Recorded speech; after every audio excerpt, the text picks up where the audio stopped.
Hi, I'm Domingo Estrada. And I'm Katie Estrada. And together we are Two Strads in a Pod. Hello. Welcome back. Oh, good. It's adjusting. That's awesome. I love this new thing. Let us know, you guys, how you like the new visual effects on this, because we just discovered it today with my iPhone and my MacBook, and I think it is the raddest thing ever. So if I move this way, it'll move. If he sways that way, it'll move. And it's really cool compared to how we were doing it before. But I really hope that you guys enjoyed episode 2 on how we met, and now we are trailing into episode 3 on why I almost left him last year. But first, we wanted to talk about our high for the week. Yep. All right, so I will go first. My high for this week is Open Gym is back on, because last week they had the Super Bowl, so we weren't getting together for our men's adult basketball Open Gym at the school. So that's my high for the week. And my high for the week is finding cows to photograph. I thought that was super cool. Last week, I know I talked a little bit about how I love photographing animals and all of that. So I put myself out there in one of our local Facebook groups, showed some of my pictures that I took, and a bunch of people lined up wanting me to take pictures of their livestock and their pets and all of that. And I thought it was the coolest thing. And I get to photograph some of my favorite cows, the Highlands. And they got some cute little babies and everything, so I'm really excited. And one of the people I get to photograph for actually said that I could come out tomorrow, so I'm excited. Sweet. Yeah. You also took some really great pictures at practice the other day, too. That was pretty good. Yeah, they turned out okay. But, yeah, so today's topic, like I said, we are going to dive into why I almost left him a year ago, almost exactly a year ago.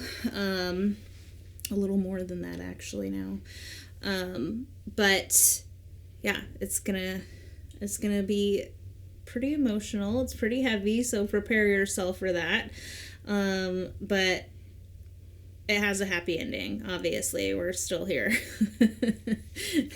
So we are still here. You can go ahead and...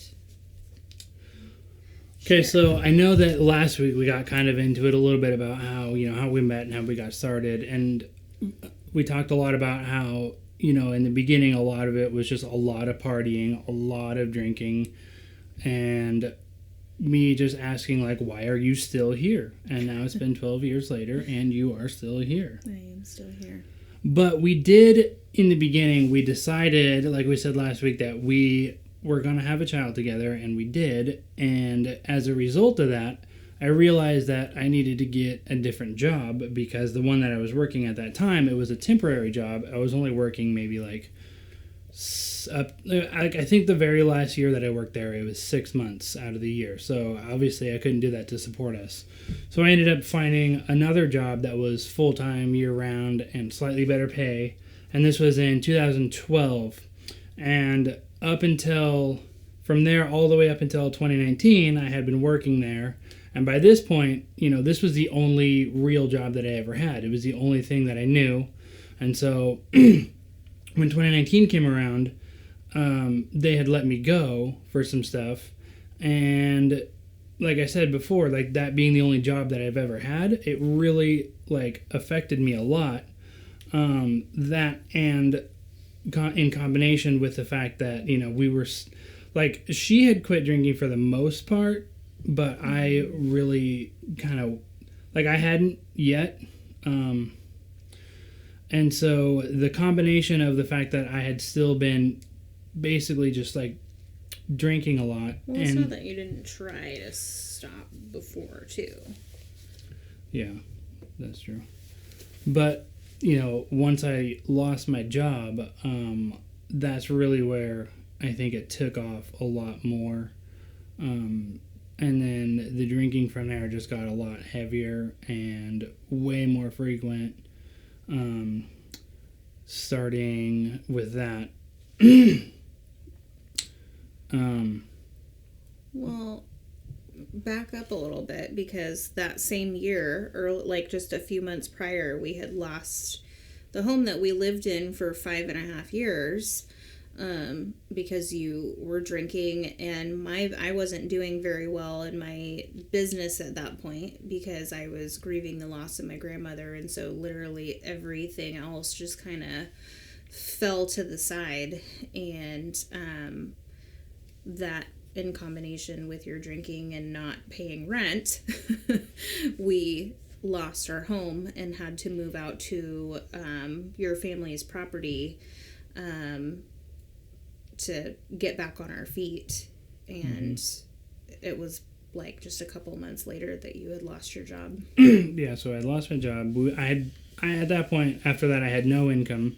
It took, I want to say, like 4 weeks after that before I finally got unemployment. So for that month, we really didn't have hardly anything. And somehow, miraculously, I still was able to find beer money, which, I don't know, like to this day, I still don't even know how I made that happen. Like, well, you were doing like odd jobs with your stepdad. Yeah, that's true. I mean, I found a way to make it work. Yeah. But, anyways, from September all the way up until March, I was completely unemployed and sitting at home, basically at that point, just continuing to spiral and continuing to, let the drinking get way out of hand. I finally got a job in March, and at that point, I was able to, not drink long enough to go to work. And it didn't affect me on the job. It was just when I was at home. And so from March all the way up until towards the end of that year, even though I was working, I was still drinking heavily and all that. And that's really when it all kind of came to a head, was towards the end of that year, when it really got out of control. And all I was doing was coming home, sitting on the recliner, drinking until bedtime, going to work, and repeating the cycle like almost every single day. Yeah.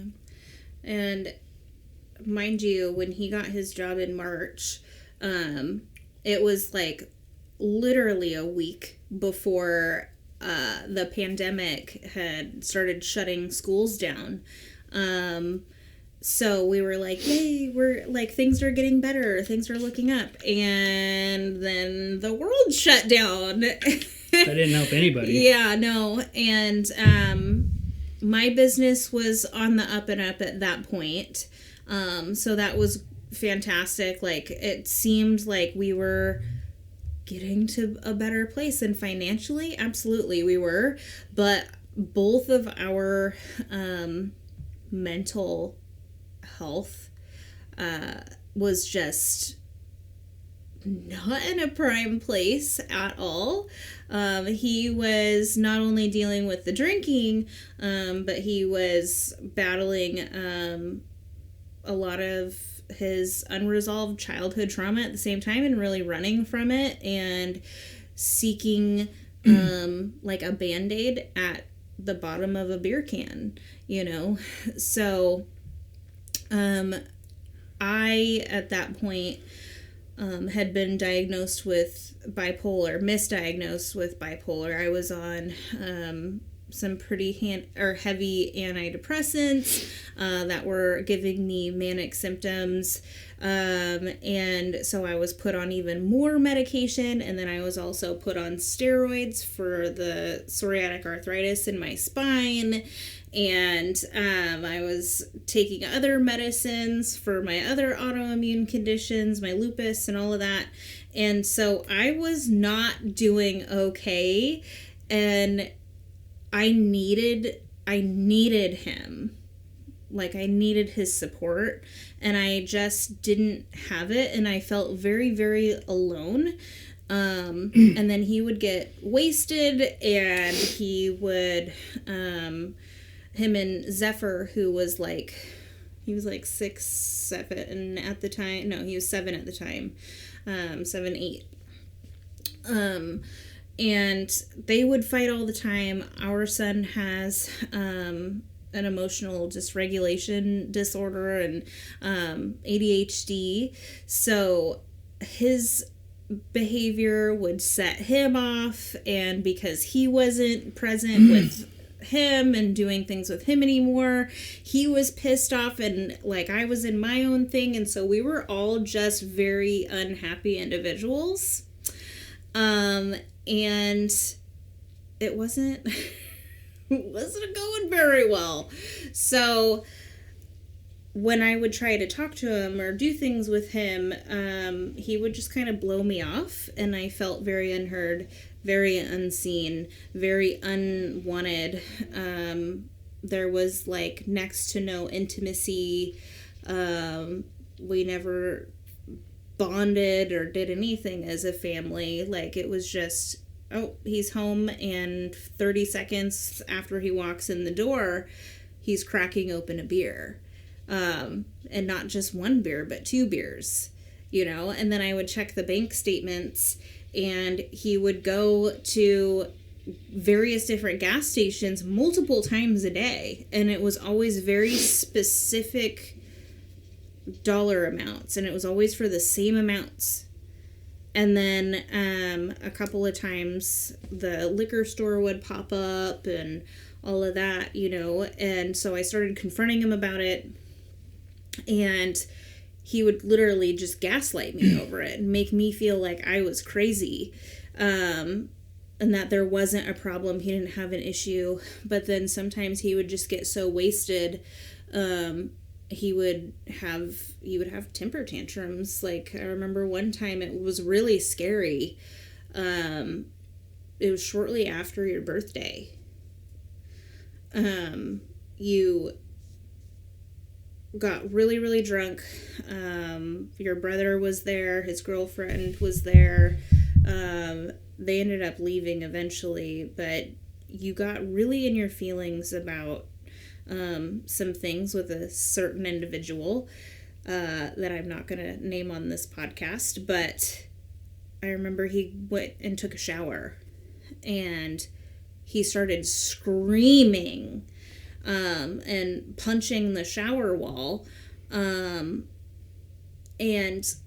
I had never seen him like that before, and it was terrifying. And so after that point, it was like walking on eggshells. So, and then I would find, he would claim that he stopped drinking and all of that, and things would seem fine, but then I would smell it on him. One of his telltales was he would buy cinnamon, the Trident gum? Yeah.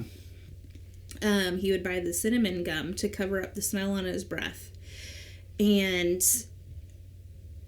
I would confront him. Hey, what's this about? Why are you chewing this gum? I know what this is about. And he's like, I don't know what you're talking about. I chew that regardless. And I mean, he does now. But at the time, like, his sole purpose for buying that gum was to cover up the smell on his breath. And he thought that I was stupid and didn't notice it and all of that. But then I would find his little stashes. I remember finding the beer bottles in the gutters, you guys, in our gutters. I remember pulling into our driveway, and I saw something shiny poking out of the gutter. And I got on the ladder, looked, and there it was lined with beer bottles and beer cans, and little shot bottles. And then there was another time I pulled a tub down in the back room of our garage, looking for something like not even looking for bottles, but pulled it down, and there were dozens and dozens and dozens of those little shot bottles. So then I know in November I had made my first attempt to quit. Mm-hmm. November of 21. Yeah, and then I made another attempt, late December, I think it was, around Christmas time or something like that. And then after that, I remember that I told you that I did, and mm-hmm. clearly I did not. And then that kind of led all the way up until February, which is really what the turning point was the night that I had taken my key fob with me to bed and put it next to me because, me not being in the right state of mind, I figured, well, if I have this with me, she's not going to be able to figure it out. So I set it down on my side of the bed. On top of your wallet. Yeah. On top of the wallet. And then she, you found it and you're like, okay, this is weird. Why is this here? Yeah, so a little bit of a preface on that. We were actually around Christmas time told that we had to move out of our house because his family had sold the house. And we were like, whoa, and we were very, very blindsided by this. So that, I feel, is like what triggered him back into drinking again, because we were very, like, we felt hopeless, lost, like, couldn't find rentals worth a shit. We have 4 animals that we are absolutely not willing to compromise on whatsoever. Those are my, like, fur babies that are like my children. And couldn't find rentals that accepted dogs over 25 pounds. They wanted like $6,000 a month plus pet rent, and then last month's upfront plus a security deposit that was equal to the amount of rent. And so we would have paid like between $10,000 and $12,000 to move into a rental, and it didn't belong to us. And I was like, I'm not paying that kind of money to move into something that doesn't belong to me. It just doesn't make any sense. And then for them to, in a year, they're going to raise our rent, and like, are we going to be able to afford it at that point? Like, what the fuck, So we started looking for homes to buy and all of that, and we ended up finding this one, started getting the process going after they accepted our offer, and it was all really, really exciting. And at that point he was claiming that he was sober, but I still had my suspicions. But like I said, anytime I would confront him about it, he would like gaslight me and make me question my own sanity, like, am I just being paranoid? Like, is it just me? Like, am I not trusting him as much as I should be? Am I being a terrible wife? All of those thoughts were rolling through my mind all the time. But like he had mentioned, he had gone to bed one night, took his key fob with him, stuck it on top of his wallet on his side of the bed. And I thought that it was really weird that he did that, because he never took his wallet or his key fob to bed with him, And I remember walking into the bedroom, though, because this man, his lung capacity is massive. And when he was drinking, he would get incredibly just potent beer breath. And I remember walking in the room and I smelt it the second I opened the door. And I was like, I know he's drinking. And then when I saw that, it just kind of confirmed that I need to investigate further. Took his key fob, went out to his car, checked his whole car, didn't find anything. Then I popped his trunk, which was a challenge. His car is in crazy shape, so I was trying to do that quietly without making my dogs bark or letting him hear. And there it was. There was a big old pack of beer and some empty cans rolling around in the back. And I was like, oh my God. Like, if there were ever a reason that he got pulled over for something and there was like probable cause to search his trunk and they saw that, he would... Yeah, it would not be good. Yeah, they would suspect that he had been drinking and driving, right? So I just couldn't believe that he would put himself in that type of position, and that he had been lying to me and making me feel like I was crazy for having my suspicions. So I emptied all of the beer bottles or the beer cans out, piled them all in his front seat, closed his car back up, put everything back where I found it, and then sent him a text message, a really, really long text message, that I don't want to buy a house with you. I don't want to stay married to you. I'm going to take our son. I'm going to buy my own dang house. And you can have a good life without us. Yeah, so when I saw the beer cans in, like, the front seat, then, and, I don't know if you remember or not, but in the text message you had mentioned that you said that you contacted a divorce lawyer, and that, along with seeing the beer cans and stuff like that, like, I knew that was it. Like, it was, do or die. Like, this is, the very last chance. There weren't any more after this. So I emptied the cans, threw them out, and I was like, okay, I'm going to try to quit one more time. And that's exactly what I did. Mm-hmm. And I remember later that day, we went to Marshall Center to play basketball together. And you had taken a picture of me playing basketball with Zephyr. Mm-hmm. And I remember looking at it, like I still look at it like to this day, and I look at it, and at that point I had gone from, at my fittest in about 2017 or so, I was around 200 to 215 pounds. And on that day I was, I want to say about 345. And like you could just like see it in my face. I looked about as miserable as I felt. And that day, I decided that was enough. That you guys were worth far more than any of the drinks and any of that other stuff.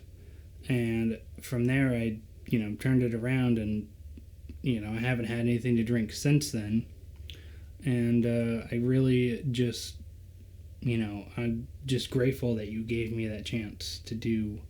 That one last chance. Yeah. And what was really tough about it, too, is because, like, I know he isn't that person innately. Like, it was the alcohol turning him into that person. Because, addiction does crazy shit to anybody, right? And it doesn't matter what the addiction is. It turns people into someone they're really not. And so because I loved him so much, and because I knew that wasn't him, I was willing to let go one more time, and being the child of divorce and having an alcoholic father, and a sick mom. She's been sick my whole life, just about, I was looking at us, and I was looking at me and my autoimmune stuff, and then his alcoholism, and I was like, I am literally going to be giving my child this same life that I had, in a way. And like, there was this level of guilt that came along with that. But then on the flip side, I was like, I'm not doing him any favors by keeping him in this unhealthy environment too. So it was like very, very challenging for me to look at both sides of the coin, but I'm glad that I made that decision too, because now like we're a completely different family unit. We got our home. Yeah. And it hasn't been, just because he quit drinking, it doesn't mean that it like automatically got better and everything was roses. Like, we have done a lot of work on ourselves individually, all three of us, and then also a lot of work together. There was a point shortly after this when we moved into this house, and then my son switched schools, because like I mentioned, he has the behavioral or the emotional dysregulation disorder and the ADHD.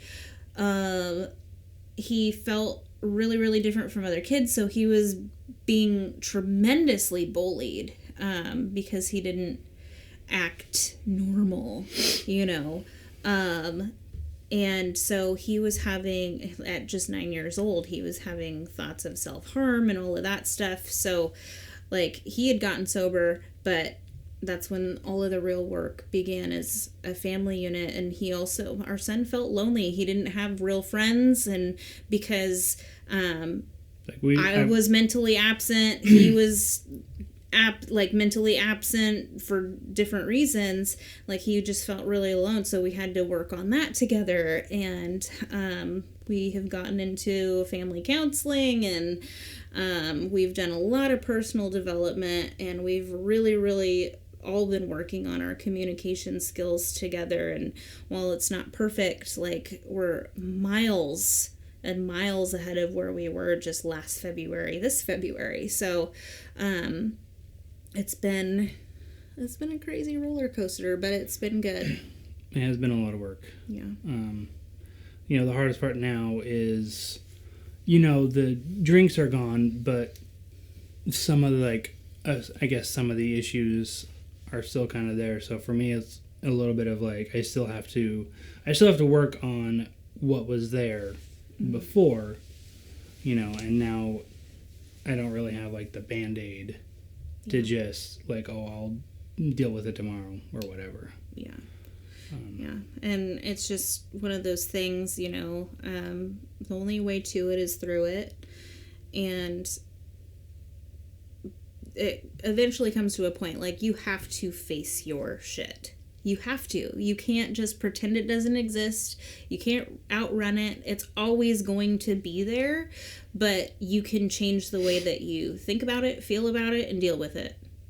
And just figuring those things out, it's very challenging, but very rewarding. I think a huge turning point too for me, was when we had the virtual event that we went to, and we heard Ed Milet's story. Yeah. And it just it resonated so hard with me. And then after that, because obviously I quit drinking, and then that was a while after that. At first, the first part of not drinking, it was kind of just getting back into who I am. But then I think once that event happened, I really switched from now I've quit drinking, now it's time to put in the work. And hearing that story really was okay, so I'm not the only one. This isn't just happening to me. There's stuff out there that I can relate to. That really helped. So. Yeah, and I'm really glad that you were a part of that with me. Because, I have company events, and really my company, yes, we have an amazing product, but ultimately what it is a personal development company with a first-to-market product that we sell and have the opportunity to create an income with. But the actual personal development side is the most standout side of it all. And for years, I was going to these events by myself, and so he was staying at the level that he was at, and I was going this way. And so I was kind of outgrowing him in that way, and I think that really bothered you too. And so he was I want to do this with you. Yeah, I felt kind of stuck for a while. Yeah. And so ever since he did that, he's really made a point to actually work on his personal development, not just so we can have a good marriage, but so he could just be okay with being alone with himself and his thoughts. Because at the end of the day, you could be surrounded by people, and that could be another kind of addiction, almost a way to cope with your stuff and a way to run from it because you're focusing on other people. But when everybody goes away and you're just by yourself, those are the hardest moments, and so I think you're doing a lot better with that. Yeah, and now we're doing stuff. We're planning a anniversary trip, and I started coaching Zephyr's team, and him and I are doing more things together. We're working on finding more activities that him and I can do, music, basketball. He really enjoys doing, what do you call those? Why am I drawing a blank? The cars that you put together. I just had a massive brain fart. There we go. Model cars. Huge brain fart there. That was obnoxious. Not only that, but I know that you and I have been doing a lot of work too. Now rather than avoiding things, I know that you and I can sit down and discuss things, and make plans together and stuff like that. So I mean, we still have our moments though, where like it's there. you still have that default of, oh, I like this is uncomfortable. I'm gonna recluse, and I am gonna leave you feeling kind of weird about it and wondering what is going on with me, instead of saying, hey, I just need a minute to gather my thoughts and then I'll talk to you. Because I have fucking abandonment issues and rejection issues out the wazoo, right? And so when somebody's not communicating with me, or if I feel unheard, or just like disregarded altogether, I get very, very, very upset instantly. And that's something that I've got to work on too. That's my trauma coming through. And so his trauma default and my trauma defaults, they fucking clash with each other. And so that's been something that we have really, really, really had to be proactive on. That way we can avoid my whole ass adult temper tantrums. You think terrible twos and a toddler are terrible? Like, at least my trauma made me funny. The funnier one. I don't know about, like, I really just don't. I do. I think that I'm funnier than you. I mean, of course you do. Like, you're funny. Not like funny haha, but funny weird. Just kidding. Blocked. You should have called that divorce lawyer back. I still have their number. Do you want it? I might I think it's actually in my bookmarks in my Safari. Anyways, so that's who we are. That's how we met, and that's how we almost split. But fortunately, things are much better now. And what do you think other ways we have gotten stronger too? I mean, aside from just communication. Well, I mean, I really think that is, like, I know it's super cliche and everyone says it, but that literally is the absolute key to everything. I mean, because it unlocks everything. Yeah. All of everything that has, like, all of the good that has come from our marriage since then has all come from the ability for us to now be able to communicate with one another. And I've noticed that it's almost like a whole brand new marriage since then, because I feel like a lot of the intimacy is back, a lot of the romantic moments are in back. like a completely different way too, not just like the, oh, this is new and sexy because like we've never done anything together. It's now like, oh, we've done all of that cutesy tootsy like puppy love shit before, but now it's like next level, like what can we try together that will take our relationship to the next level, whether it's emotionally or intimately, or like hobbies even. Yeah, planning, like we've been planning on a roller skating trip. Mm-hmm. That's something that we want to do. Zephyr got to go ice skating, and now he's super obsessed about it. I don't ice skate. I tried it once. I couldn't do it. I couldn't take my hand off the rail. My feet. But I can roller skate. Yeah. So we can do that. Yeah, I like roller skating too. I also feel like you and I have gotten to know each other just like far more than superficially now. Oh yeah, like for years in our marriage, like we really didn't know a whole lot about each other. So. Not like, yeah, it's crazy. We were just kind of together. I don't know. I want to move on to the questions. Yeah. So our friend Samantha asked us what our most embarrassing couple moment is. Do you have one? Honestly, for me, I think it's not like a public embarrassment thing. Like it was more so when we couldn't feed our own child. Yeah. And had to ask the whole ass public on the internet for help, just to make that happen. That was very embarrassing. So I was trying to think of something that was embarrassing, and nothing was really coming to mind until I was at the store the other day, And I remembered the time that you and I were at the adult store. And Oh, God. we were at the adult store, and one of your brother's friends recognized us and was screaming, like, from the other side of the store, hey! He wasn't screaming. He was literally on the other side of the fucking rack from us. Okay, And well, it felt like he was screaming. We're looking at vibrators, and when you're looking at a vibrator, the last thing you want to hear is somebody else calling out your name. And it's, Katie? Is that you? And I was like, yeah. Fuck. That for me was definitely... That was awful. That was the most... Oh. Yeah, I never want that to happen. Next time I go to the adult store... I actually have a friend that works there. Well, that makes it worse. That makes it worse. I'm wearing a mask. No, actually, they have a sign up now that says you're not allowed to. Yeah, because of the rising crime.